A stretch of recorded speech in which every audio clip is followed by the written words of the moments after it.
Well, hey, it's always good to be back. For us, it's not a bona fide furlough. We're actually here to just really take part in Andrew Ducker's wedding, and which is next weekend, right?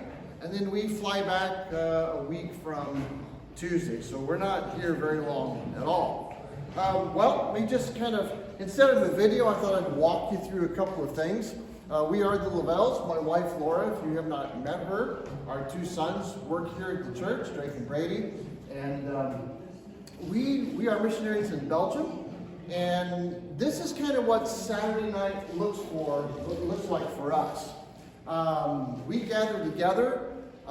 It's our second church plant, and the reason we meet on Saturdays is because we want to target the business owners of our city. It's a tourist city, and so if you're a shopkeeper or a business owner, you are open 7 days a week. And so, if you own a business, you're never going to darken the door of a church on Sunday morning because your business is open. So what works for them? Saturday night, right? So Lauren makes a meal, and they all come straight from work. The thing we've always understood about this is that, Baptists are a lot like Belgians. Belgians are a lot like Baptists. They're very picky when it comes to meals, right? And so if we say, this is what we're going to meet together Saturday night, we're going to have, say, tacos. Well, tacos is kind of a foreign thing to them. Tacos, that's kind of an American thing. But if I tell them we're going to have Laura's chicken pot pie, they will all show up, right? So it just kind of depends on the menu. So this is kind of fun. So Laura prepares that meal, and we go straight. This is actually a hall that we had to rent because our living room was too small, which is a good problem, right? And so this, let me show this to you.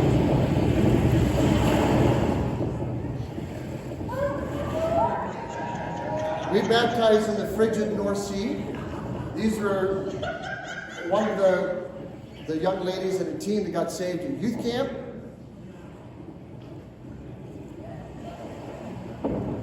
And you've got about a minute and a half before you can't feel your toes anymore. So you got to get out there and do it.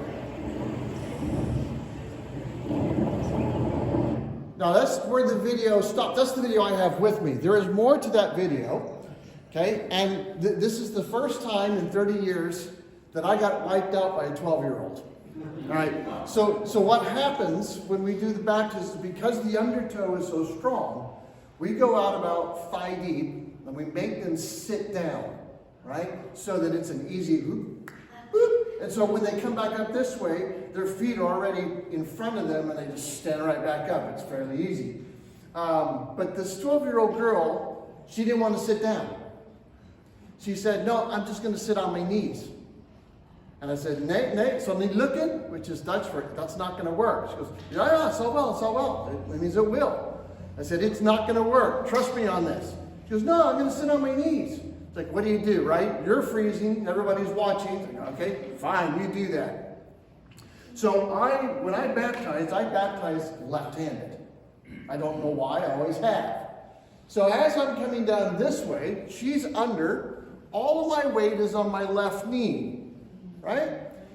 Because her legs are under her, when you go backwards and your legs are under you, what do? Now you go, ah! Right? And so she roundhouse kicks my left knee, right? And so I get baptized with her. So, first time in 30 years, right? But the sad part is, it takes so long to get the people to acknowledge Jesus as their Savior. And the hard part is they often quickly fall away. There are so few churches, so few Christians, that it's easy to get sucked back into their previous life because of peer pressure and some other things. But we do see fruit. We do see victory. We do see failure. It's just part of the process. But, the fruit is few and far between sometimes. Well, other than Saturday night, we do have a couple of things that we do as outreaches. One is photography. If you have an Instagram account, you can follow us. We're the Pintax Dudes. Now, this is not the ministry account. This is, when Brady was with us, we decided just to spend some time as dad and son, and so we started this Instagram account, and we would just go out and shoot pictures of our city. And so, for whatever reason, almost 4,000 people decided to follow us, which is kind of cool because you meet a lot of different photographers. The city fathers, the city of Brugge, they actually follow us, and they've actually used some of our pictures in their promotional material for tourism and that type of thing. So it's just kind of a neat thing. Also, let's see, there it is. Now, one of the things we like to do too, other than just digital, because everything's digital, right? And you can't hardly find film for some of the old cameras. Have you even recognized what this is? About 5 of us, right? Okay, and there are some who recognize it who won't admit it, right? So I bought this off of Etsy. I think I paid 20 bucks for it, which was about 18 too much, right? And it was in really bad shape, so this was a family project. We took it all apart, and you could tell just in the front lens there, it's just full of fungus and mold and everything. Took it all apart, repaired it, put it back in working order. It looks like that now. Looks pretty nice. The thing is, you can take those, you can't buy film for those anymore, but you can use glass plates. If you know anything about photography, this predates film, right? So, none of you even know what a glass plate was. Remember seeing those? Yeah. You remember the old Westerns, Bonanza? There's a guy standing there, black cloth over his head, right? With a kind of a semi-exploding device in his hand. Those are glass plates. And so, we can use those, we can go out on the street, take pictures, and you'll be surprised at the conversations that you have. It's like, what is that?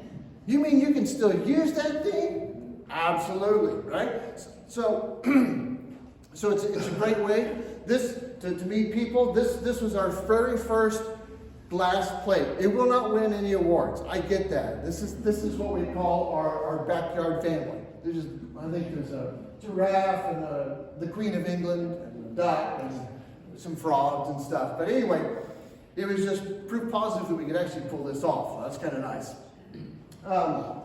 We also have a quilting. I say we. Laura has a quilting ministry. I mean, the only kind of input I put. She goes, "Do these colors go together?" Yeah, I don't know. Yeah, I think so. I'll trust you. That's my input into that. But she makes quilts for people who are sick, people who need encouragement, and each of these things, they're individualized. They're not mass-produced. They're all different designs, and they're all individually labeled. So this one went to a lady by the name of Jessie, and underneath the word Jessie, it says, "Wherefore zorgen op hem, want hij zorgt voor u." So cast all your cares on him because he cares for you. And then under it says Familiekerk, so this was number 6. It's the 6th one that she made. And then above that, you can't hardly make it out, but it says met liefde genaaid voor, so sewn or quilted with love for that person. And so it's a great ministry for people who are hurting, people who are sick. I'm sorry, I'm a little dry. It's something about those trees. I'm going to blame those trees. Every time I walk past them, I just want to sneeze, and so it kind of drives me out. So I apologize for that. But it's a great ministry, and people are really encouraged by that. Laura also this Christmas took some quilting material, and she made these ornaments that she passed out to the people we know and people in our church. And it was such a hit that the ladies in the church are saying, "Can we get together next year and do this as a project so we can give it to our neighbors?" That's a neat thing, okay? When your gift wants to become a repetitive gift to someone else. Now, Bruges, the city where we live, it's tucked in right next to the Netherlands, so we're right on the Holland-Belgium border. And it is a tourist city. I mentioned that, but it has a lot of people, and it's a first world country, right? It's not a third world country. It's not a second world country. It is a first world country people can't decide what they want from Starbucks there either. You know, it's just the way it is. It's a very wealthy nation. And matter of fact, Belgium is the 10th wealthiest nation in the world. You wouldn't think that, but it is. And so, excuse me. Again, there's a lot of tourism that takes place. And a lot of people ask us, well, why, if the country is so wealthy, why do you take the gospel to a wealthy country? Well, growing up as a pastor's kid, I've probably seen more than my fair share of slides and videos and pictures. And as the missionaries would come through, we would look at images of children who are basically starving and have bloated stomachs, sunken eyes, emaciated faces. And we look at them and go, oh, they need Jesus, which is absolutely true. However, somehow we've equated the need for spreading the gospel with poverty. See, it's a first world country. You have people dying and going to the same hell. Jesus said it this way: it'll be easier for a camel to go through the eye of a needle than for a rich man to enter. Why? Because their stuff is in the way. They don't recognize the person who gave them the stuff. And so we have to get over that barrier, over that hump, where we think the gospel is only meant for third world countries or second world countries. It's meant for everyone. It's meant for everyone. So we're one of the few missionaries that are missionaries to the rich, right? And the people that we minister to on Saturday night, and Lauren makes meals for, they make more money than we do. We feed rich people, which doesn't make any sense at all, unless you're sharing Jesus with them, right? All right. So again, our city of Bruges, it's kind of high. It's very expensive. We just filled our car before we came here. So, and again, we don't deal in gallons. We deal in liters, and we deal in euros instead of dollars. So we converting liters to gallons and euros to dollars. We pay $11.47 a gallon. We have the European equivalent to the Nissan Rogue. It's a 1.6 diesel. So thankfully we'll get about 900 miles to a tank, give or take. So that's mighty good on us. About 4 or 5 weeks ago, I asked Laura, I said, why are groceries so much? She goes, maybe because I just paid $9 for a gallon of milk. It's like, well, that would explain it, you know? So the economy is affecting the entire world. As I said, Bruges is a tourist city. A lot of people want to come visit. Just this last summer, June and July, the statistics are out. 1.71 million people visited our city of 120,000 people. Just for those 2 months. That's despite still having some COVID regulations, which everybody is ignoring, right? The COVID regulations are pretty much gone now. But it was a problem for us in the past. So when COVID finally started lifting a little bit, we were able to meet again, but we had to have space between us and it had to be outdoors. Well, you know, Belgium is kind of like, we jokingly say we have 2 seasons, right? We have winter and July, but that's pretty much what it is. It rains over 300 days a year. You say, oh, it's like Seattle. No, it's nothing like Seattle. Seattle's like a little drop in the bucket by comparison. So in the summertime, we can meet, and as the restrictions got less and less, we could start up our youth camps again, which was great because those had to be scrapped for a couple years in a row. And I think this last year we had 1 saved through junior and senior camp. And for 2 years in a row, Laura and I have been the camp cooks. Well, she's been cooking, I've been helping. You know, she's kind of the master in the kitchen. And the kids absolutely love her cooking. So do I, and that's why I get fat. But they love cinnamon rolls, because that's not a thing there, right? I mean, can you imagine a society without cinnamon rolls? I mean, really, right? That's got to be third world, right? But no. And then, not just cinnamon rolls, but lemon bars. Oh, yes. Yes. And that's what the kids think, too. Can we have those again tomorrow night? No. Right? Because we kind of have to span out the desserts a little bit because you are working with kids. And, we kind of want to give them the dessert around lunchtime instead of dinner time, so they'll actually go to bed, which is a hard thing anyway, because in the summertime, the sun doesn't go down to about 11:15 at night. So, give them sugar, They're going to be up anyway, right? Okay. Right after youth camp, we have family camp. Now, youth camp is different than family camp. Youth camp, it's been expanded, 5 days to 7 days to 10 days to 14 days. And the reason is because the parents won't send their kids to camp if it's not long enough. The reason for that is because the parents go on vacation while they send their kids to camp. And a 5-day camp, 7-day camp, that's not going to cut it. They want more time, right? That's youth camp. Then we transition to family camp. This is our family camp.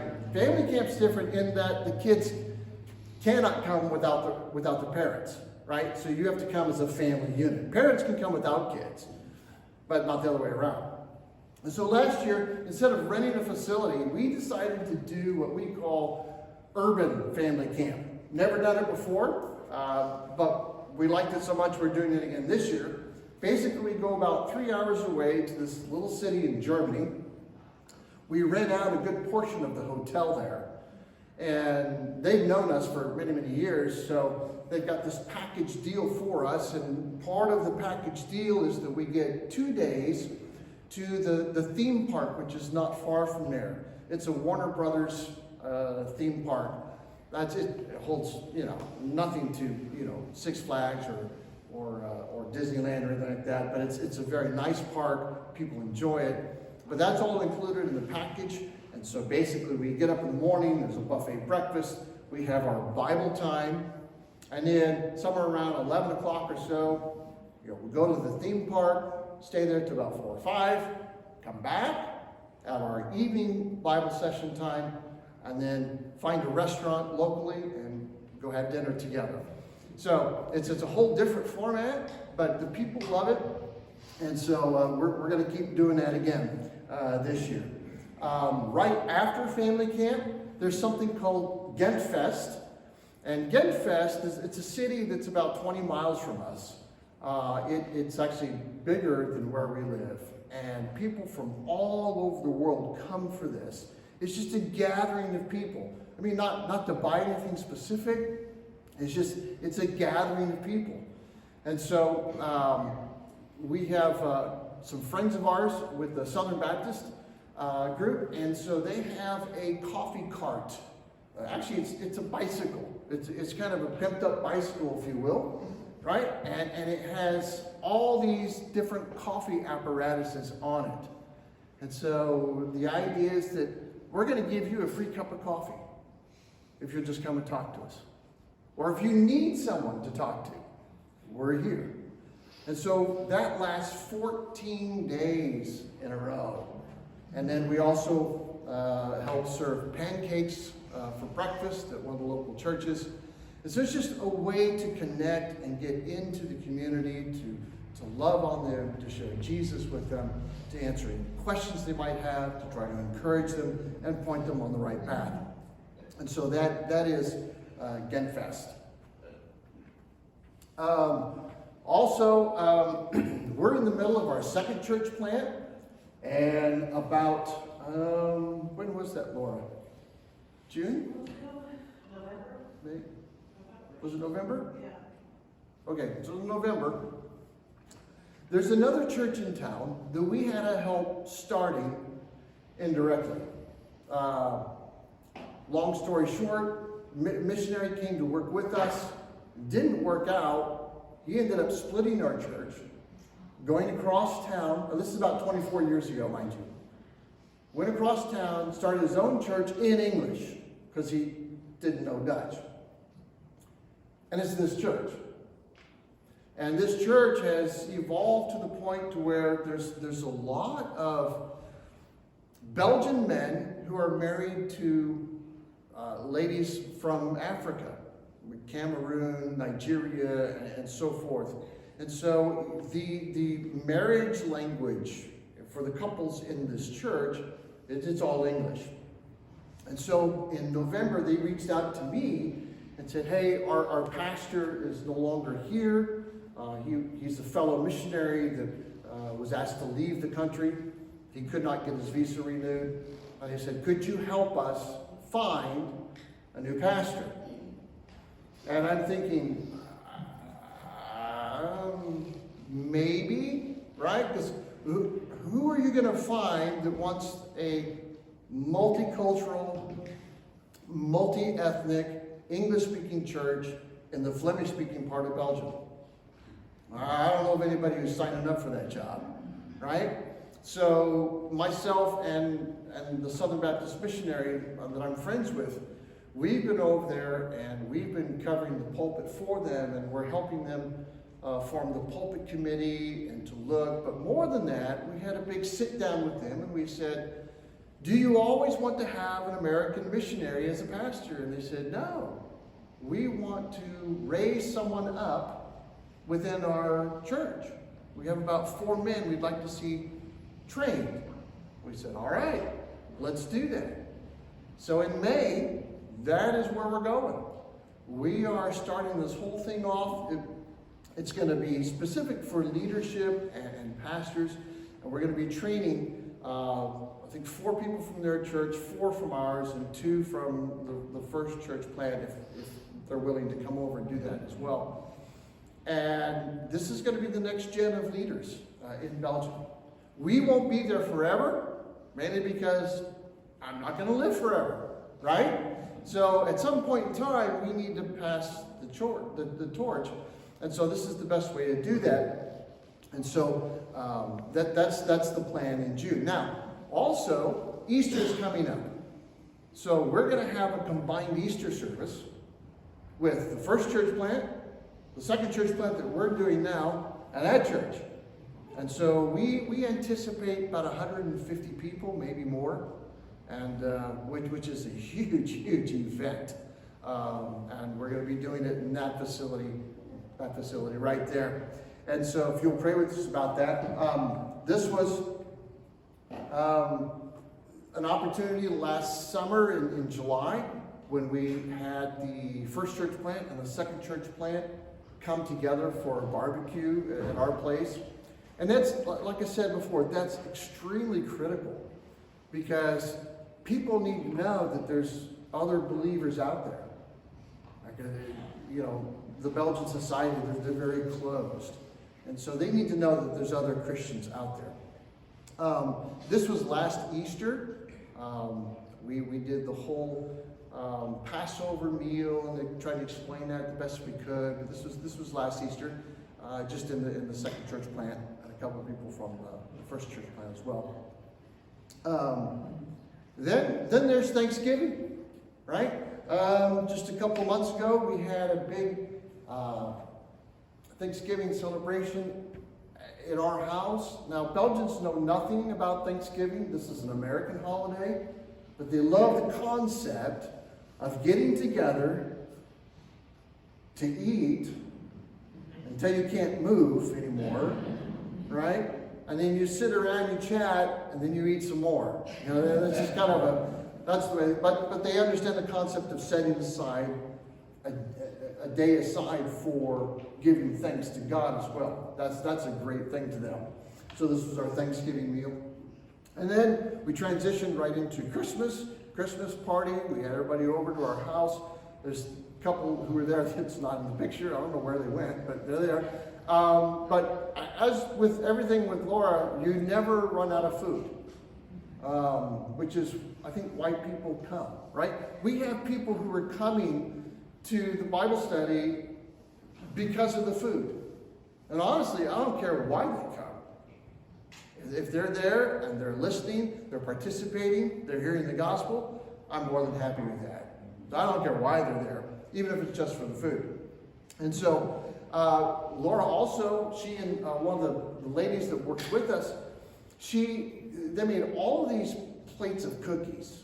They were going to hand out to the neighbors and the people that we know and meet. So there were cookies, and then there were cookies, and then there were cookies, and then there were cookies, right? I mean, there was just cookies everywhere. And so we hand-delivered these things. One of the couples that we're trying to engage with, they actually own a hamburger restaurant in town.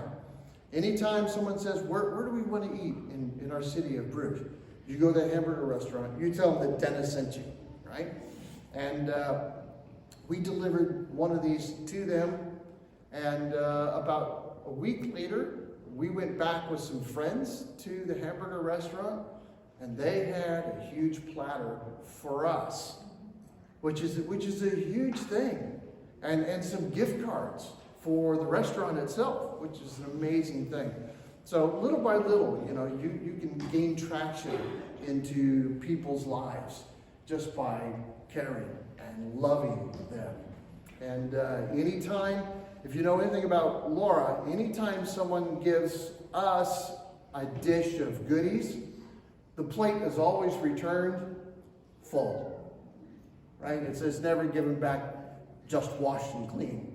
It's returned full. That's just kind of the way we try to build some relationships as well.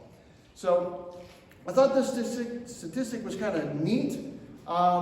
This year alone, it says that out of all, this is all denominations, it wasn't anything specific to Baptists that I could find, but of all the denominations together, $44.8 billion was going to be given to spreading the gospel around the world.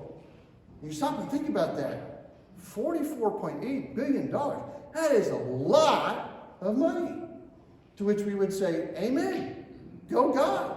Right? But the latest statistic is that this year, people will spend $50 billion on dog and cat food alone. And I'm thinking, oh, wait a minute. Do not misunderstand me. I love pets. We had to say goodbye to our pet. That was one of the hardest things I've ever had to do in my life, right? But there's a difference of $5.2 billion. Do you understand what could be done for the cause of Christ with $5.2 billion? And I'm not telling you to starve your cat or your dog. That's not what I'm saying, right? I'm just saying the statistics were very, very interesting, right? Use what you have. Use what God has given to you. Leverage that so that more people can be drawn closer to Him. Well, let me answer any questions you might have. Do you have anything that I can answer for you? Yes, ma'am. What is the political atmosphere in your area? I would say Belgium, but in your area. The political in regards to the gospel and how it's, or just the political atmosphere in total? What with yeah, on the whole. On the whole. Or should I not ask that question? No, it's fine. Belgium is a very, very complicated government. You have to form a coalition, and Belgium holds the record for the country that has not had a government for the longest. I think we went 2+ years because no one wanted to work with the party that won the election. And they didn't have enough to form a majority, so you have to form a coalition. And so it's a very complicated thing. They have done away with, recently, they've done away with the missionary visa and the religious workers visa. So when ours comes up for renewal, we don't know what's going to happen. It was very, very difficult to have it renewed this last time. So we don't know what's going to happen. But it's just getting harder and harder for foreigners to stay in the country. As a foreigner, we have to prove that we have enough money to live in the country without being a burden to the government. And so that's just the basic rule, which I guess makes total sense, right? Okay. Does that answer your question, sort of, kind of? Isn't your country divided into 2 languages? It's divided into three languages. So you've got Dutch, which is about 62%, French, which is 30 plus, and then there's a really small section next to Germany that speaks German. But most of the food products are in 2, Dutch and French. So one side of the can's Dutch, the other side's French. Yeah. And we speak Dutch. Well, Dutch and Flemish, they're kind of the same. The Dutch and Flemish are the same written, but they're not the same spoken. So the accent's different. It'd be similar to maybe American English to a Scottish brogue. So, yes, it's the same, but it's not the same. You know what I mean? People from Holland, they just kind of laugh at us, going, "Oh, you speak cute." You know, it's a cute language. When we hear someone from Holland, we go, "Yeah, that sounds like you're trying to cough up a loogie, brother." You know, it's just, you know, very guttural. Yeah. Anybody else? Let's hold one more hand somewhere. No questions? I answered everything? That cannot be true. Yes. Use a dry process for the plates? Yes, they're dry plates. Want to start, he's talking about the canvas. I want to start working with wet, but it's a much different process. I don't have the equipment for that just yet. But yeah, they're pre-coated plates that you can buy. There's a man in Slovenia that makes them, and they're very, very cheap. And you can develop them yourself for just pennies. And so it's when you can have a glass negative that's 5x7 or 8x10 or larger, that's a wonderful thing. Yeah? Yes? How long is your visas good for? They're good until November of 25. So we got a little bit left. Yeah. But we just don't know what's going to happen. One of our colleagues, they've been there about 18 years. When's Tonish come up?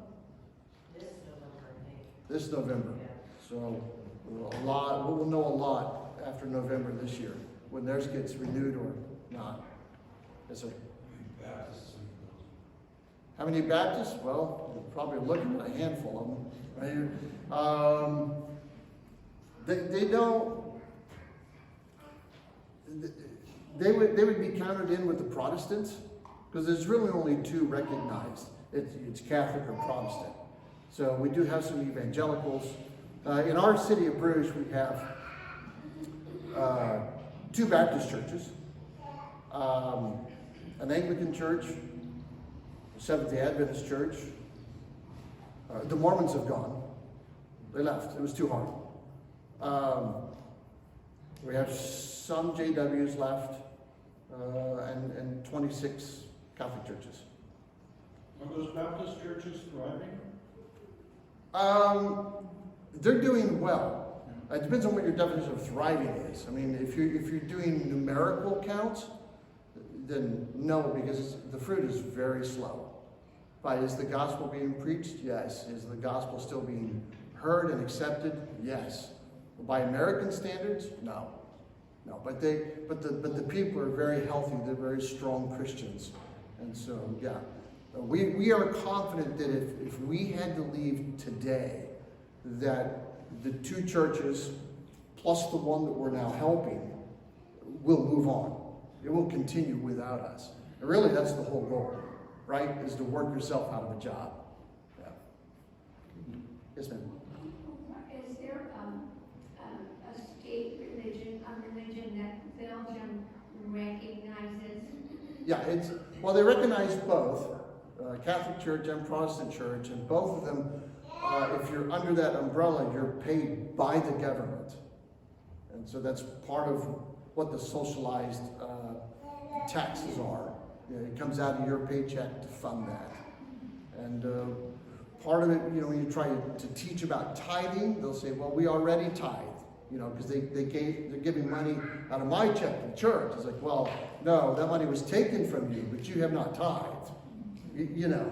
This is a whole different concept. And again, working in a social a socialized country. One of the hardest things is to get them to understand the concept of giving and serving one another. So why would I want to take something out of my pantry or my house or what I have? Why would I want to give it to you when you can go ask the government for it and get it? So it's just this whole idea, it's a foreign concept, right? It's this kind of, it's all about me attitude, which we'll be talking about in the service. Okay. Anybody else? Because I think our time's about up. All right, let me pray with you, and then we can be dismissed. Father, thank you for your love. Thank you for the way this church family under Pastor Ken has loved us. They've encouraged us. They've been with us. They've walked with us. And Lord, I pray you would keep your hand upon this fellowship of believers, that your word would continue to go out here in Vacaville and around the world. Lord, it's not about us. It's not about what we can make happen. We just need to get out of the way and let you work. Would you please work through us? And Lord, again, give us a great day in your house today. I pray you would encourage our hearts, chastise us where we need to be chastised. Show us what you want us to do for your kingdom and for your glory. And we give you praise and thanks in advance for what you're going to do in our lives today. And we pray it all in Jesus' name. Amen.